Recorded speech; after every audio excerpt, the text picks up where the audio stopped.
My name's Tom Vernon. Before I introduce very briefly our two speakers, I want us to come back with a hand clap for the folks who have put together this wonderful conference. And of course, I'm talking about Elise and Janet and Lisa. Thank you so very much.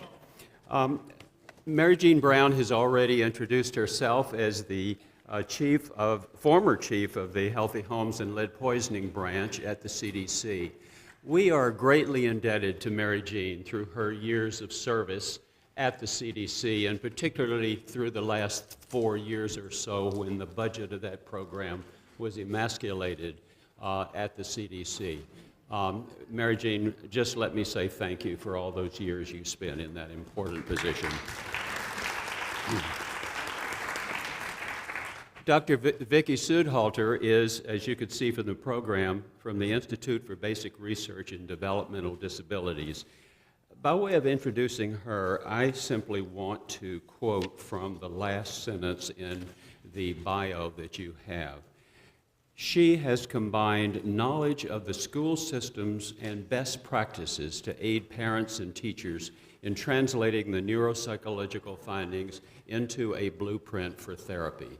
That's what we can look for when we hear from Vicki in a few minutes. And so, right away, Mary Jean, would you come to the microphone?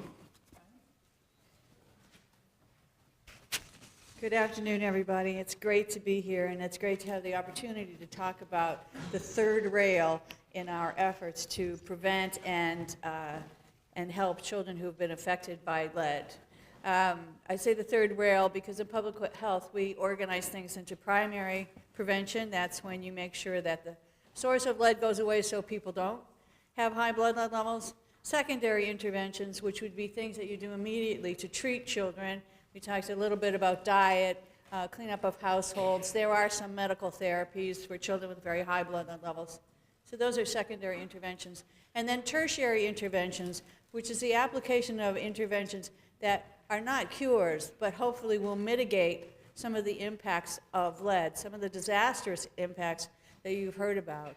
I do want to infuse a little note of hope into all of this, though, and remind people that almost everyone here in this room who has gray hair had blood lead levels much higher than 5 as children.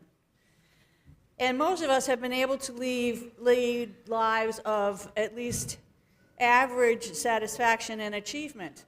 So how did that happen? Well, my hypothesis is that we were very well educated, right? We went to a public school, or in my case, Catholic schools, where education of children was considered sacred. So I would hope that we can figure out how to do the same thing for these children. And I've used the term educational interventions for children affected by lead for a very specific reason. And that is because the blood lead levels that we've been talking about, 5 micrograms per deciliter, 10 micrograms per deciliter, are not predictive for an individual child. And as you go and you're thinking, as educators, you're thinking about this problem, it is very important to hold that thought in your mind. So if you give me a kindergarten where everyone had a blood lead level greater than 5 when he or she was 2, and you give me another kindergarten where no one did, I can tell you the children in the second kindergarten are going to be doing much better than the children in the first kindergarten. But that doesn't mean that Sally's not going to Princeton. Sally has gone to Princeton a bunch of times. So we need to make sure that we are looking very carefully, that we are sensitive to the signs of these children, that we bring interventions to them right away. But I never want to ever again hear somebody say to me, well, he's just a lead kid, what can you expect? Okay? So it's really, really important that you hold that in your head. As the previous speakers have told you, exposure to lead can seriously harm a child's health, lowering his or her IQ, decreased ability to pay attention, and perhaps more importantly, behavioral and impulse control, and underperformance in school. If you like these graphics, you can find them on the CDC website. Since you have the handouts, you have that address. I guess it was Jay that, no, it was Ted Linsky who talked about this. This is for an individual child. As a public health practitioner, I am a population scientist. So I'm not just worried about what happens to an individual child, but I'm worried about what happens to a group of children. And this is what happens. The red line is average IQ. In a population, it's always 100. It's 100 by design. If it works out that people are getting smarter, which they are, then we recenter it and make it 100 again, okay? That's called the Flynn effect. The blue line is what happens to the population IQ if you raise the blood lead level by about 5 micrograms per deciliter. So you shift the IQ, an average IQ, by 5 points. Now, if you follow the tails, because the story's in the tails of the distribution, and you can see that by changing from red to blue, you have decreased the number of children with IQs of 125 or higher, those are the gifted kids in your classes, by about half.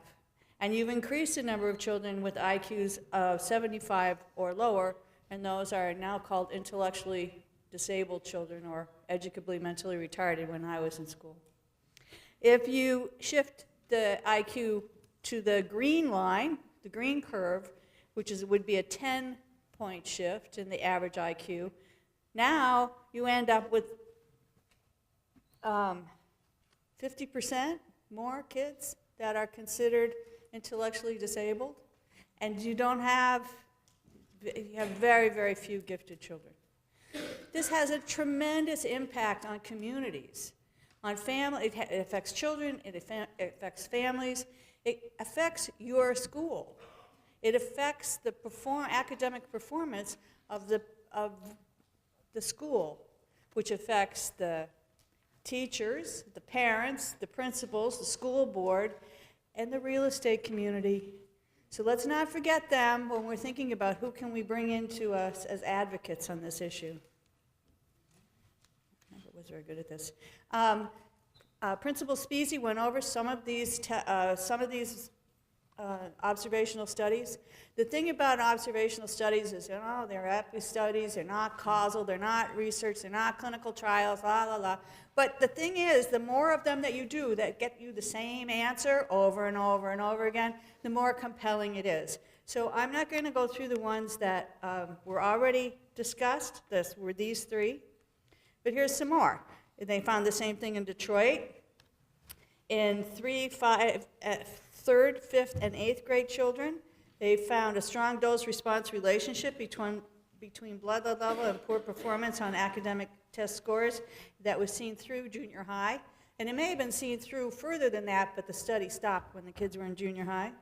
In Milwaukee, in 4th to 9th grade children, Amando and colleagues found that lead-exposed children were 3 times more likely to be suspended from the 4th grade than unexposed peers. Being suspended I'm not a teacher, I'm a nurse, but I understand that being suspended from the 4th grade is a really bad thing to have happen.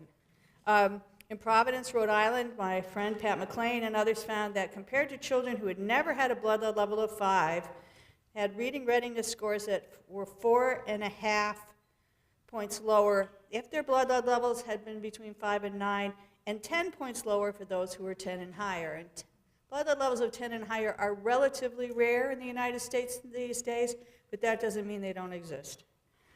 Then finally, in an ecological study for achievement scores for 57 counties in New York State, the percent of children with blood lead levels greater than or equal to 10 explained 8 to 16% of the variance in math and reading test scores. So that means that you could raise the math and reading test scores for kids by 8 to 16% if they had never had a blood lead level of 10 or higher.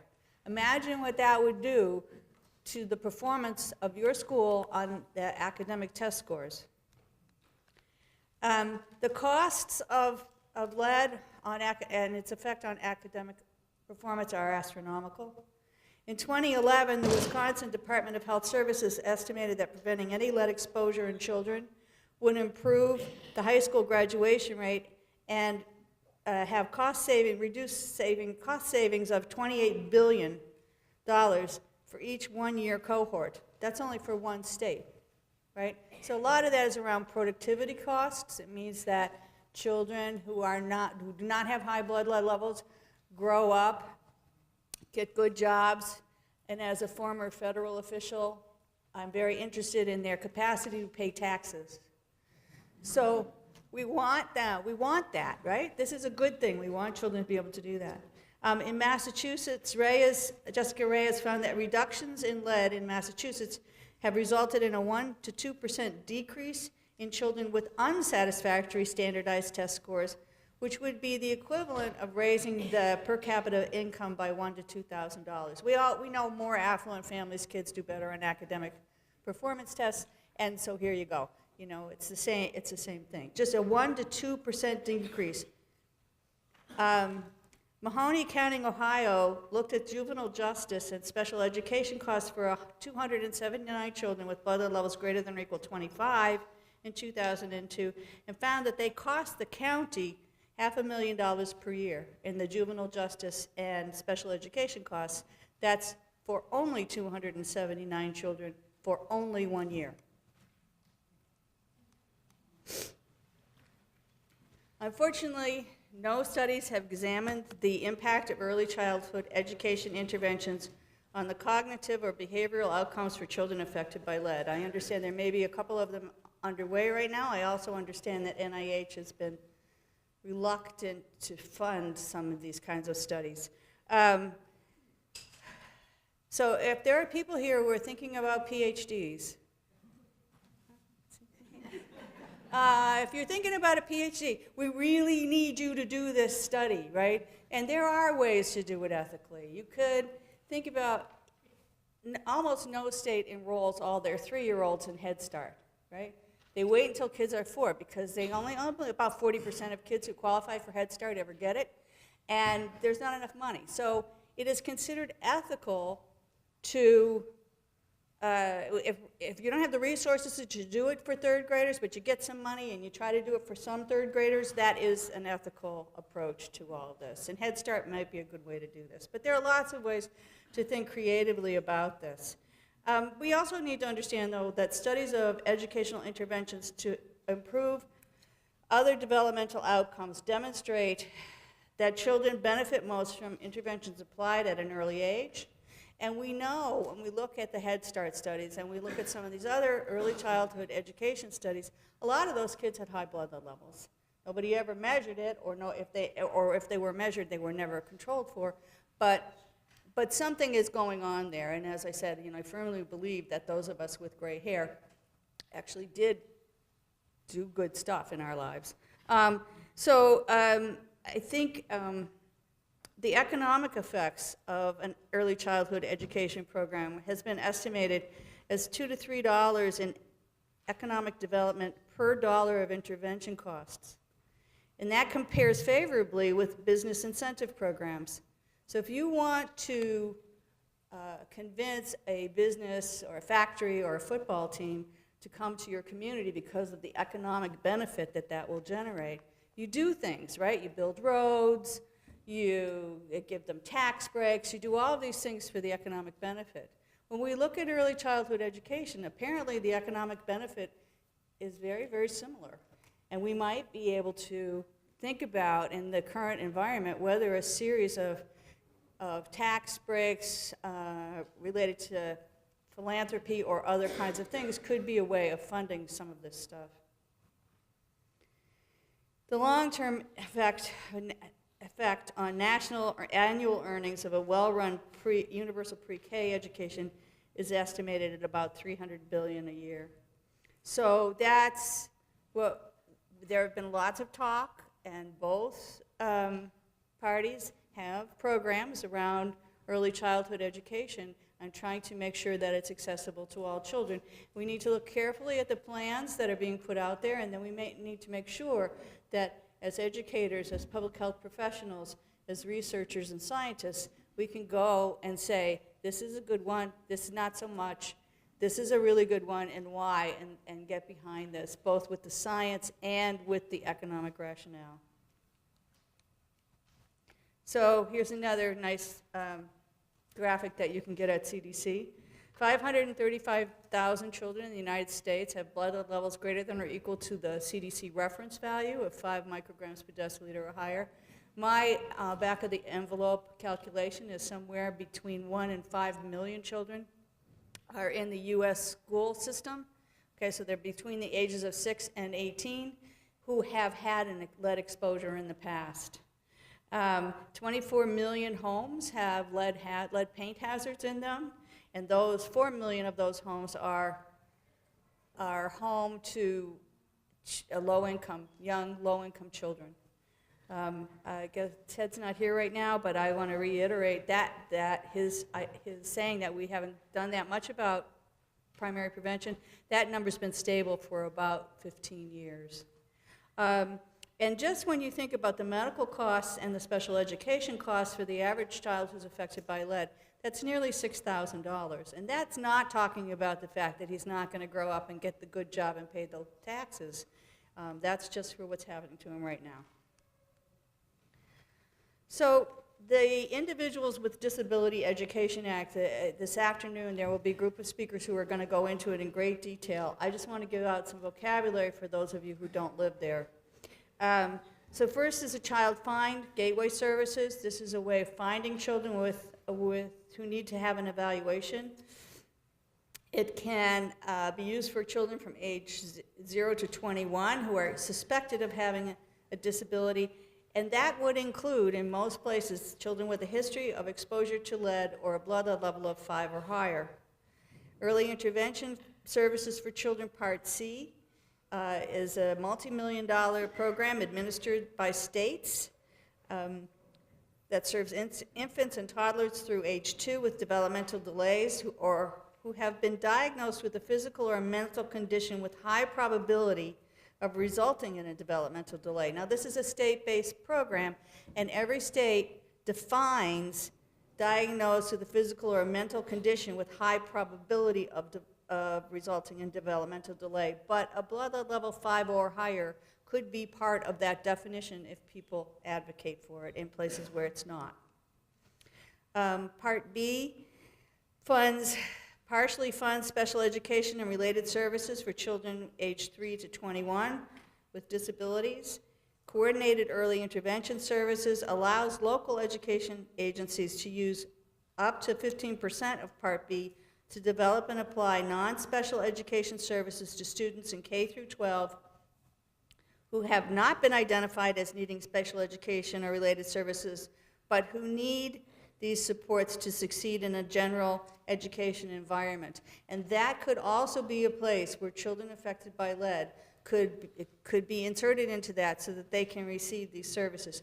In other words, they don't have to be 2 years behind grade level before they qualify. So we propose, and there's a handout that has the executive summary of this document, Educational Services for Children Affected by Lead. You can download it off the website. At CDC, we no longer have money for printing. But this is a flow chart that would help you think about how how are you going to do this? Okay, well, there's the first step, which is not on this chart. The first step is you have to figure out a way that somebody in the school department can get the blood lead tests from the pediatric healthcare provider or somebody in the health department, right? So in the health sector where I'm from, we have something called HIPAA, the Health Insurance Portability and Privacy Act. And we thought, man, that was like, made it so impossible for us to share information. And then we started talking to school systems. Oh my. I don't know how you did it. I don't know how. Yeah, it's really, really hard. But I have a couple of suggestions. One is you can think about whether or not you can set up a regulatory or other mechanism so that nurses get this information. The school nurses have lots of confidential information about children. They have a lot of it. They know how to treat confidential medical information. And considering some of the other information that they have, knowing that Johnny has a blood lead level of 6 is probably not that damning. So that's one way. Another way you can do it is that when you have children coming in to kindergarten or however they come into your school, you can get them to bring a waiver from the pediatrician, allowing the pediatrician to release the data. Now, you have to do this in the context that I talked about, that not every Johnny with a blood level of 6 is going to have a problem, and just because he misbehaved in class one day doesn't mean he has a behavioral deficit, right? So we have to be careful about that. But if you don't have the system in place, you will never know why it is that Mary, who comes from a perfectly good family and who seems to be quite a lovely child, just can't learn how to read. So we think that, that there should be a system for monitoring these children. We think that that monitoring, Ted Linsky talked about the lag effect. I don't know if I'd call it a lag effect, but we know that as children grow, the expectations of their academic performance changes. So in the 3rd grade, I understand it, you go from reading to learning to read. Lead kids will fall out there. In the 8th grade or thereabouts, you go from memorizing arithmetic facts to using math problems. And all the non-educators here, you remember word problems? So that's where lead kids fall out. And then some of the other things that make, you know, when you're supposed to synthesize information and write a paper or whatever like that, have a little bit more judgment, that happens in late adolescent and early young adulthood, lead kids fall down there too. So somebody's got to keep an eye and know that there are signals. And then we have to figure out how to get the services in there. And again, they shouldn't have to be 2 years behind grade level before that happens.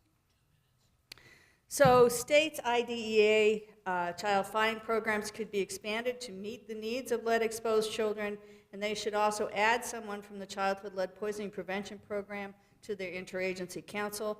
There are a lot of other recommendations here. You can take a look at them. We think that Part C programs should classify the neurocognitive and developmental deficits of blood lead levels above the reference value to qualify for Part C.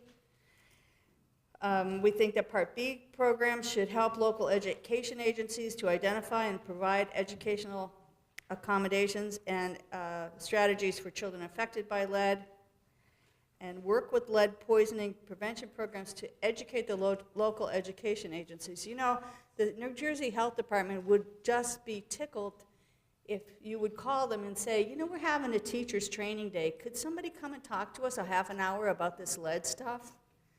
You know, they'll even bring coffee. We think that local education agencies need to develop the policies and procedures regarding these services and collaborate with outside partners to help educate families about why this is so important. We also think that the state agencies or the local lead agencies should provide you with maps of census tracts or school attendance zones that kind of outlines what the lead risks are geographically in some of these areas. Pediatric healthcare providers should be optimizing the identification of these children, and they can be a powerful advocate for trying to get neuropsychological testing resources for these kids. So don't leave them out of that mix. And then the childhood lead poisoning prevention programs need to be an active partner in developing this whole system of care. So this is the document. I urge you to go and take a look at it. There were a large number of people who worked very hard, some of them are actually here today, on getting this document out. So lead poisoning is a problem we can fix, and we're gonna. Thank you.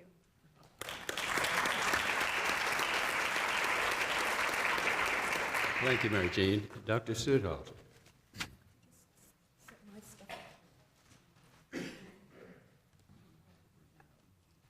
Okay. Yes, I'd like my. You got them? I don't know. How do I set my slides up?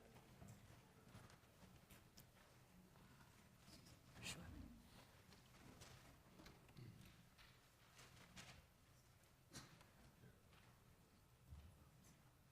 This one?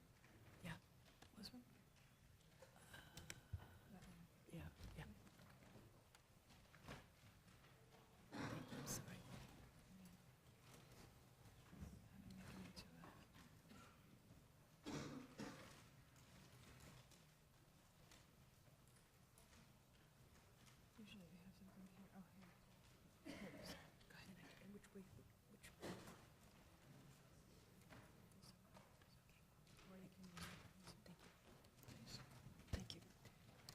So I am, or was a teacher, and in 1979, I was a teacher in Bedford-Stuyvesant, Brooklyn.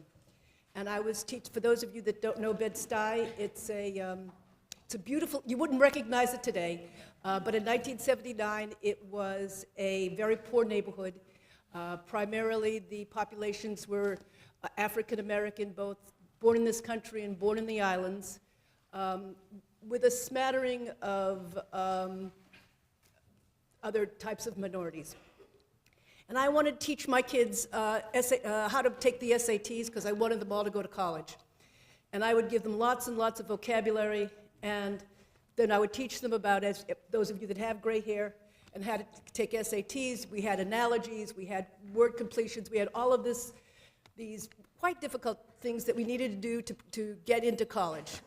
And my kids were very, very motivated and really wanted to pass those tests, and I had 3 or 4 classes worth of kids, 50 kids, we had big classes, wanting to learn how to do SAT prep. And come Friday when I ever gave those tests, half my class was crying. Half my class, and they looked at me and they said, Ms. Sudhalter, we had studied, and we can't remember sorry about that. They didn't say that, but I'm saying it. We can't remember the words, and tears flowed down their faces. And after a couple of years of this, I decided to go back to school and get my PhD to figure out how to become a better teacher. And 35 years later, I realized that probably my kids that were crying and not learning, all of them were lead poisoned. And it was a devastating effect on both their performance in the school and in their ability to even graduate. Come junior year, a lot of the kids in this very wonderful school would just drop out because too much resource had to be used. They got frustrated, they just couldn't do it. So this is what prompted me to go back to school to become a psychologist.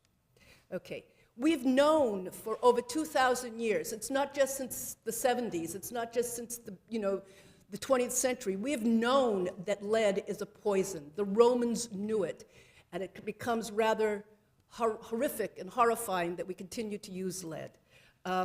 Those are the sources of lead. It's not only in paint, but it can come in glazes, it can come in toys out of certain countries that don't particularly monitor. So there's a lot of different types of places where your kids can get lead poisoned. As Ted said, and as Jay and Mary Jean, a lot of the kids are I'm going to go through this because I've got a lot of material, so forgive me, and you have it in your handouts. The types of disabilities that you see in children below the age of 5 are cognitive delays, motoric delays. A lot of the kids can't hold the pen correctly. Now, I'm going to be talking about individual types of things. A lot of you are teachers, a lot of you are advocates. Are any of you parents in the audience? Anybody have? Oh, very good. I'm glad to see you. Every single child I have ever evaluated, and I also do psychological testing, and I've been trained by both Jay and Ted. Every single kid I've ever tested has language delays of one form or another. Every single kid had delays in the ability to control him or herself. There are delays in memory, delays in socialization, which is a fallout of all those other types of delays coming down. So there are primary things that happen in the brain, and then these things sort of combine to form delays in socialization. So if I were a teacher, if I were a parent, if I were an advocate, the first thing I would do if my little guy was a 1-year-old and in a house or living in a place where I thought perhaps she or he may be exposed to lead, I would have the child evaluated by a doctor to see, please, if what's happening and have the blood test. So if you are parents and if you have any questions, and I'm assuming that those parents that are sitting here, you've had questions, your children have been already at least diagnosed, then you see if there are any physical problems. Then you have an evaluation by a neuropsychologist or a psychologist who can do neuropsychological assessments who understand the effects of lead. Now, there are a gazillion types of neuropsychological tests we can give, but there are certain problems that begin to fall out, and you want to see if your kids are affected in those ways. as parents,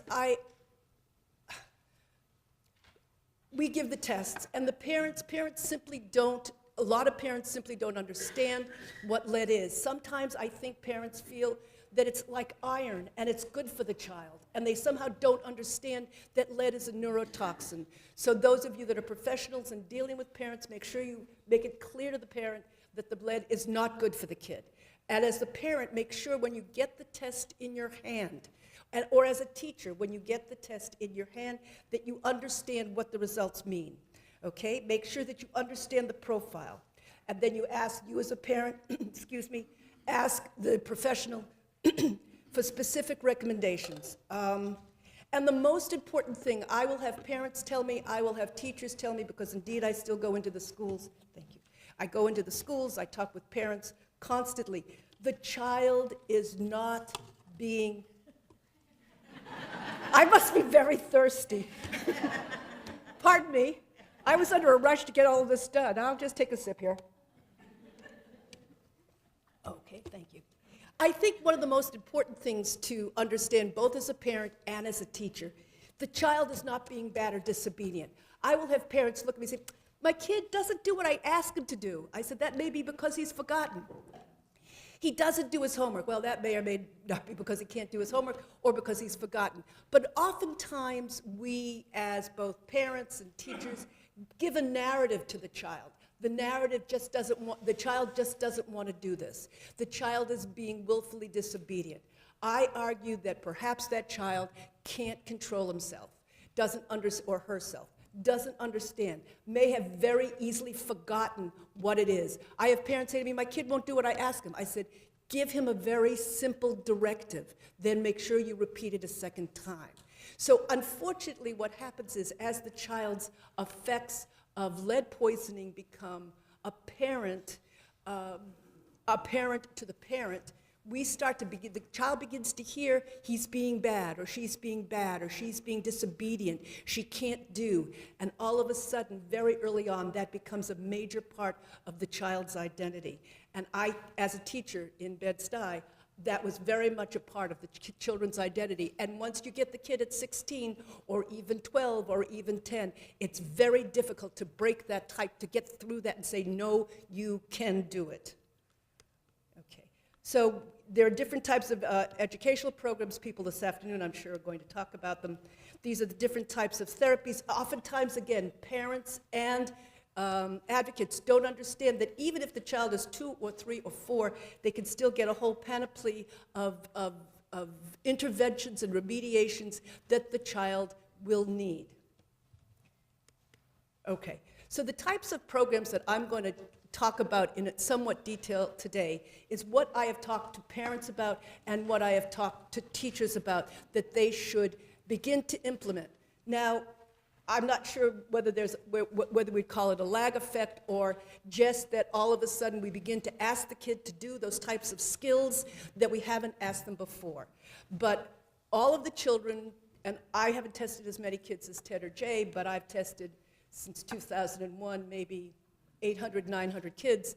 All of these kids have had language problems. They've had word-finding problems. It doesn't mean that every kid is going to have it. It just means that all of the kids that I've tested have had it.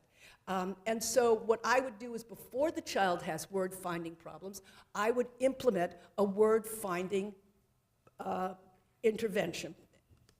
And so this is one of the ones, it's called fast mapping. It's been used successfully with kids with autism, with kids with intellectual delays, and with kids that are just having specific language impairments. I've also recommended it to parents and to teachers of kids that have been lead poisoned. I'll try to go through this, but it is in your handout so you can see it. So it's a fun way to learn vocabulary, and hopefully you'll agree. It's also the way kids that are not lead poisoned learn words. Now, part of the insidious thing about lead poisoning is that it starts to happen exactly as Principal Spezio said, when the brain is exploding, when the most marvelous things are happening, because the kid is starting to move around, and that's also the time of what is called the vocabulary spurt. So we, as little guys, we have 50 words, we have 60 words, and then all of a sudden, starting about 18 months to 24 years, we're starting to learn 50 or 60 words a day. Okay, so fast mapping nouns. I'm going to try to do this quickly, but just those of you that are educators, those of you that are parents, you can do this with your kid. What you need to get a baseline, and a baseline means, basically, a baseline, is that you need to get a set of 3 or 4 words that your child can identify. Here the word would be rabbit, cat, and turtle. So you basically give 3 pictures to your child, you say point to the cat, point to the rabbit, point to the turtle. So you've got yourself a baseline. You know what 3 words your kid knows. And even your child with lead poisoning will know 3 words. And then you add butterfly. The kid does not know butterfly. So you add that to the list of words, and you say, point to the butterfly. Now, the child has never heard the word butterfly before. These are just examples. Of course, you could use whatever words you know, or whatever words you realize your child has not learned. But the child uses the words he knows to determine the word he doesn't know. That does 2 things. A, it's problem solving. You're using what you know to figure out what you don't know, and you're learning a new word. And you do it immediately. And that's how we do it when we're 18 to 24 months. And this type of thing, the kids love it, it's fun. And basically you move the stimuli throughout the array. That's the stimuli, that's the array. And you make sure that it's just not a positional bias. Oftentimes kids will only go to the right, will only go to the left, will only go to the middle. So you want to make sure that the child understands that a butterfly can be on the right, the left, or the middle, and they learn it. Then you use the child, you've already determined the child knows turtle, you then use the butterfly to teach a new word, squirrel. And so in that way, you teach the child new words, and you're teaching the child to think, and you're teaching the child to problem solve. And again, I have recommended this to parents of children with lead poisoning, but also kids with autism. Kids with autism love this for some reason. I'm not completely sure why. Fragile X syndrome, etc. This is another type of thing that is also very effective, though a lot more frustrating. So it's called blank. This is where you teach the child to know what he doesn't know, and to have the confidence in himself or herself to say, it's not there. So the kid knows rabbit, the kid knows cat. You ask the kid to please point to the turtle, okay? And you have no thing, and the child has to point to the blank thing and say, there is no turtle. So basically what you're also teaching the child in that way, you're teaching the child to be able to say to the teacher, it's not there, or I don't know. It's like saying, which is heavier, a pound of lead or a pound of feathers? It's a trick question, and you have to tell the child has to understand that sometimes there can be tricks. He has to listen. He has to understand. Okay.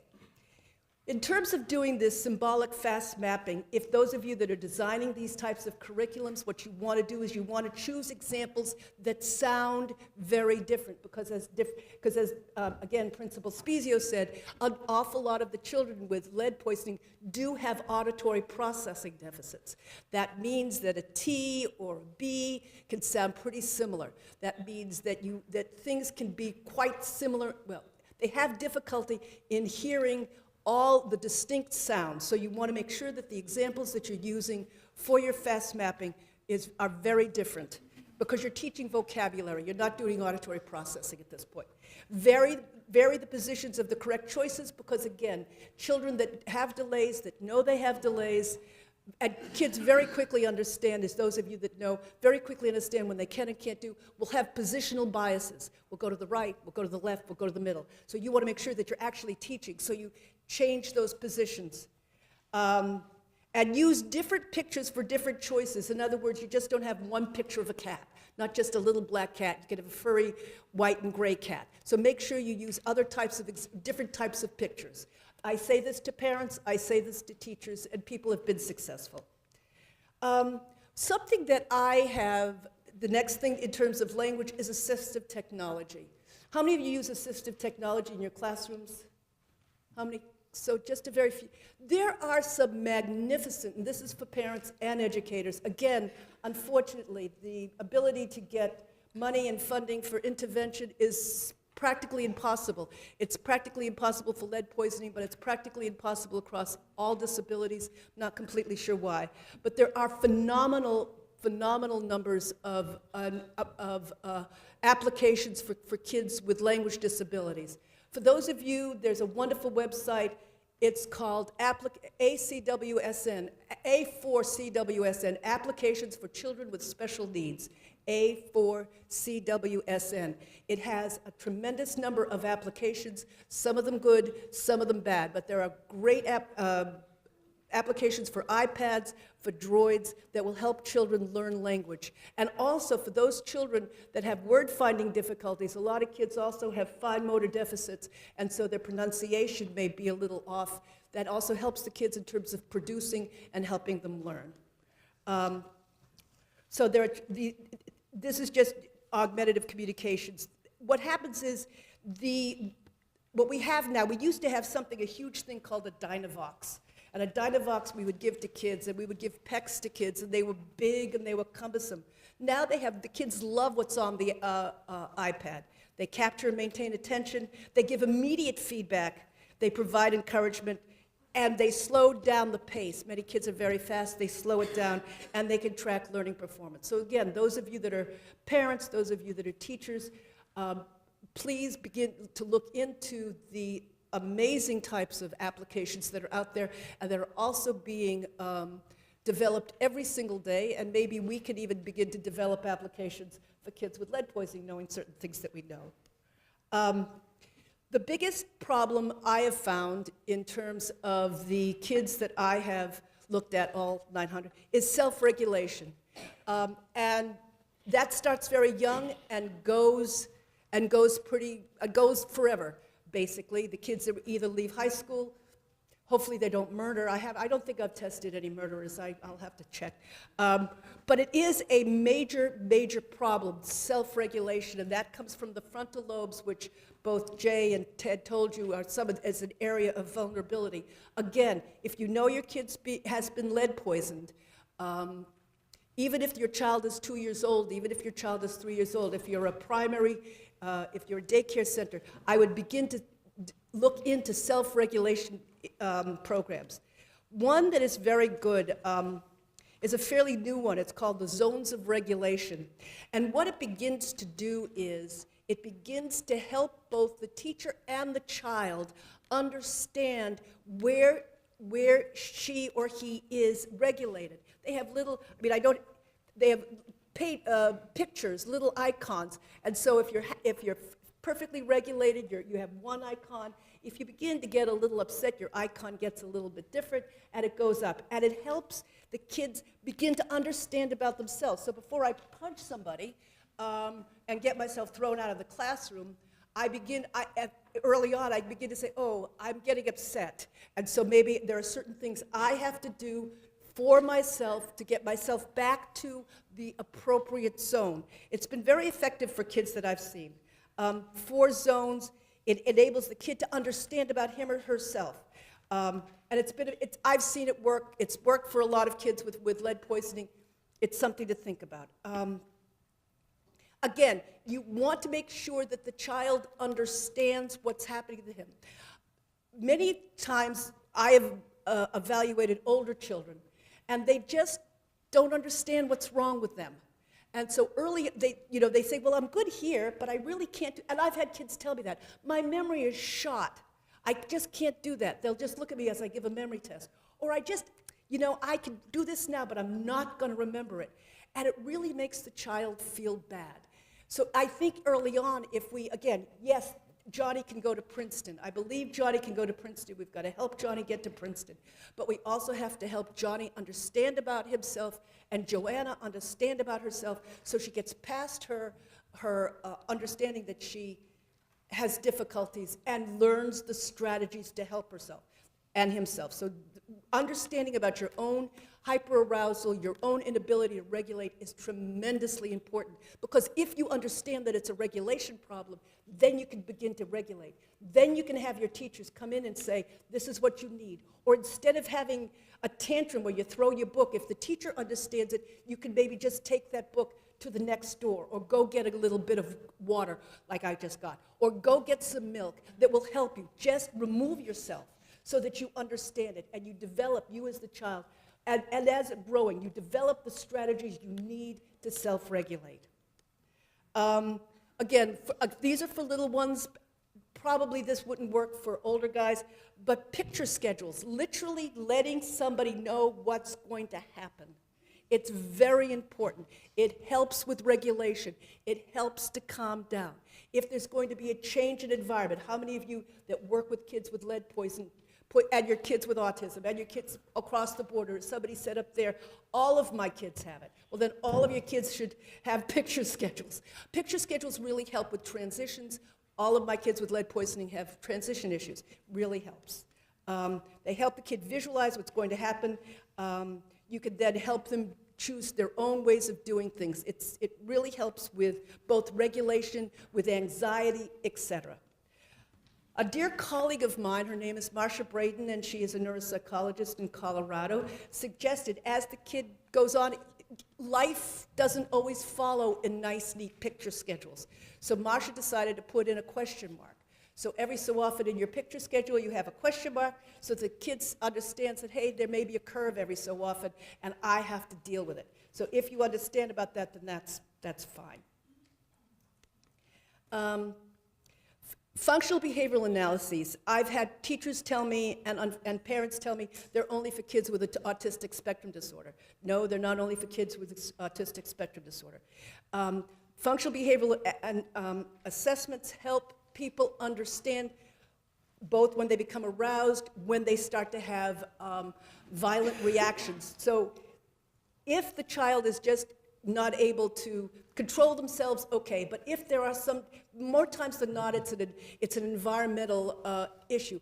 I found as a teacher, just by, believe it or not, talking more slowly, or just lowering my voice, or just stepping away a bit to diffuse the situation, I could calm down a classroom.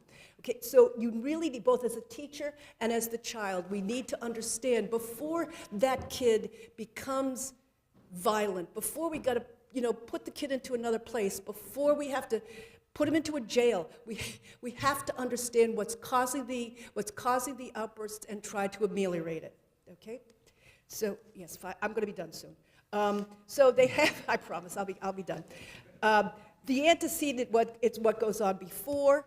So what is it in the environment that is causing the child to be the way he or she is, the behavior, what is she doing, and the consequence. Well, very frequently, I found, again, as a teacher, that if you sent the kid to the principal's office before the test, that may have been exactly what he was looking for. So the consequence then became you first take the test, then you go to the principal's office. You bring in people that are trained in this area that help.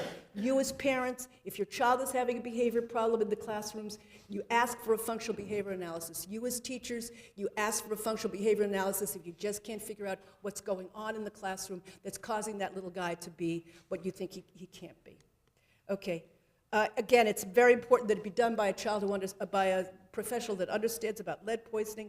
And it's also very important that we understand the kid is having self-regulation problems and the kid is not being bad. I've had so many kids come to that are 12 and 14 say, I'm bad. I said, no, you're not. Okay, so I'm not going to go on to this. This is about, the only thing I want you could do, there are lots of different systems, but I've heard these words come out of kids' mouths. I'm lazy, I can't do this, something is wrong with me, I will drop out of school. And again, it happened in the 11th grade, it happened in the 12th grade, to very smart kids. I remember, I'll tell you one last story. A 10th grader, again, the kid's probably 50 years old now, she worked and worked and worked, and she got herself from a C to a B+, and then she stopped. And I said, why did you stop? She said, because I'm lazy and I can't do it, and I don't want to work that hard anymore. This was in Bed-Stuy. And we as teachers have to understand that the child is not lazy. This is we say the child's lazy, he's not working up to his potential, and he's not paying attention. If we know we have lead-poisoned kids in our classrooms, we have to understand. I wish I knew then what I know now, and I thank you very much.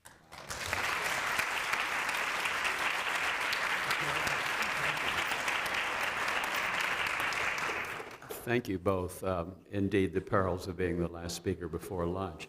But we do have time for a few questions of either Mary Jean or Vicki. Right here. Well, it's sort of a statement.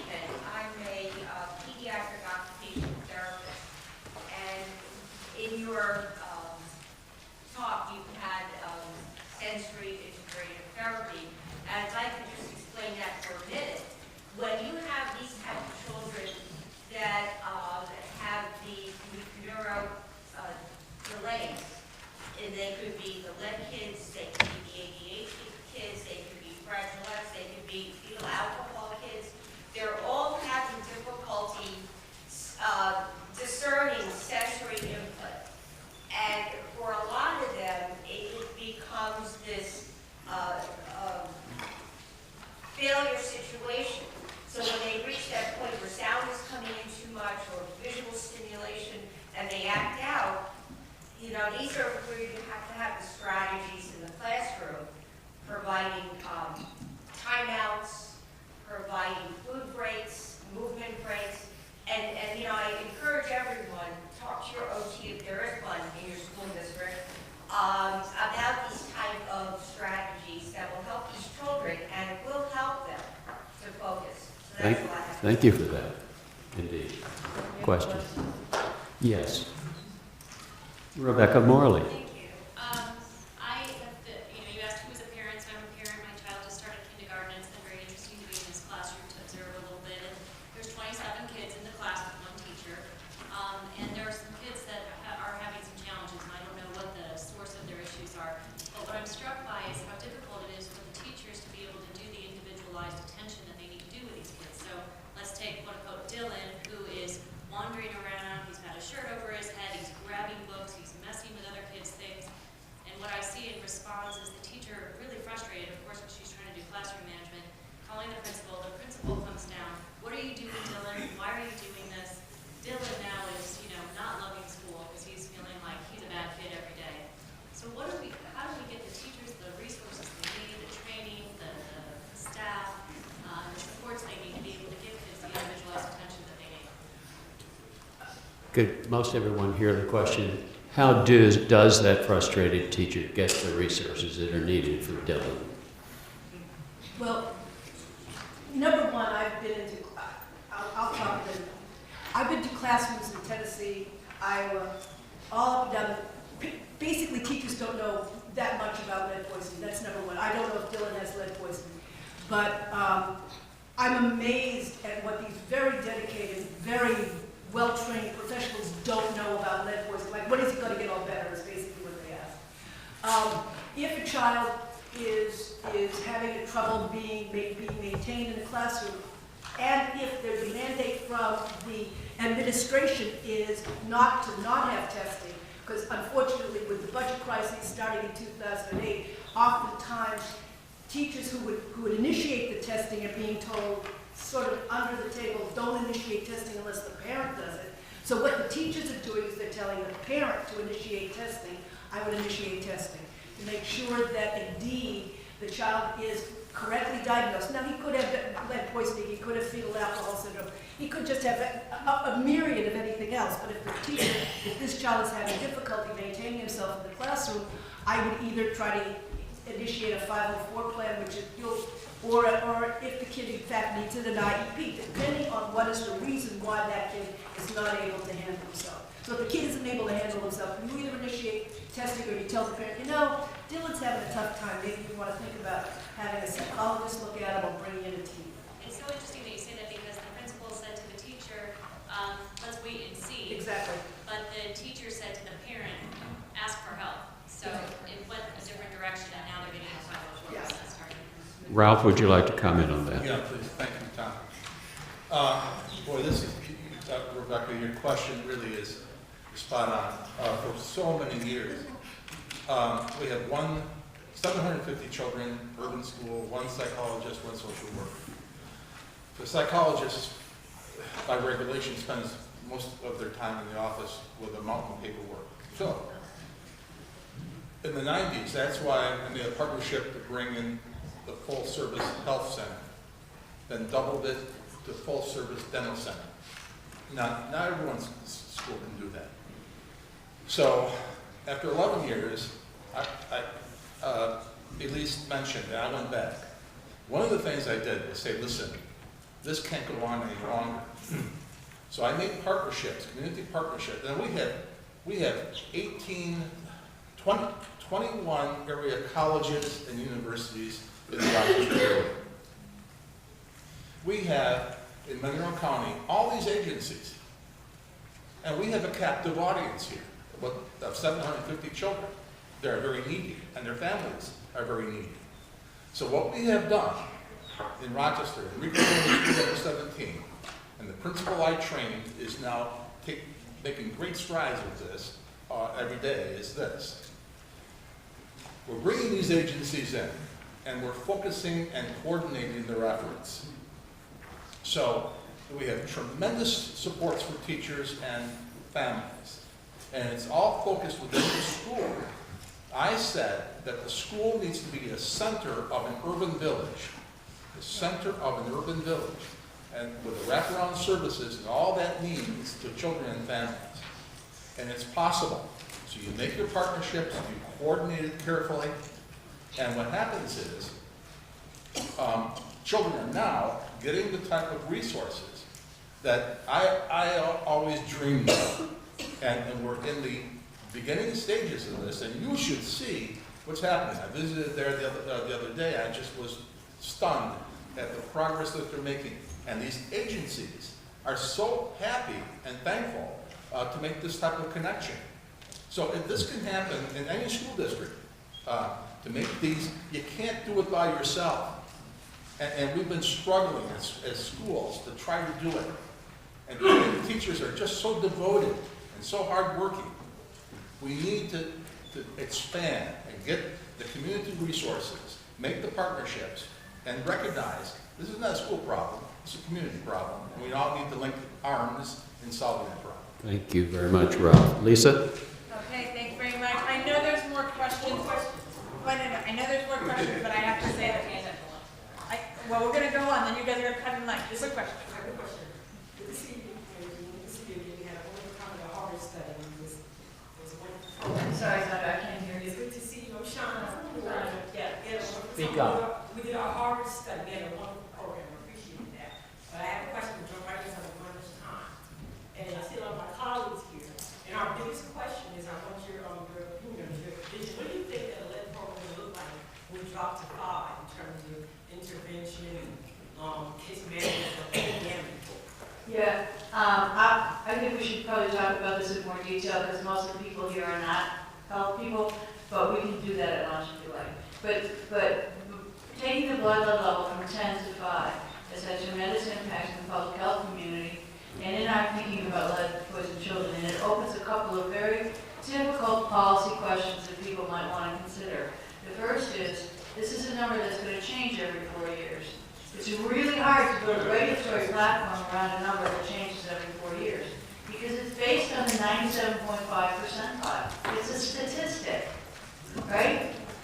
It's a statistic. Next time it might be 4. The time another 4 or 5 years it might be 2.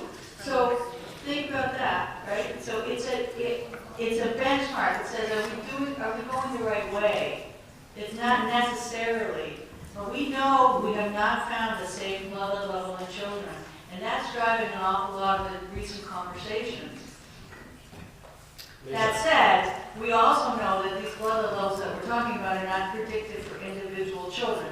So we have to really think in a lot more complicated ways than we have in the past, and we can no longer be thinking about our job is to find kids and fix them, because that's not going to work at these low blood levels.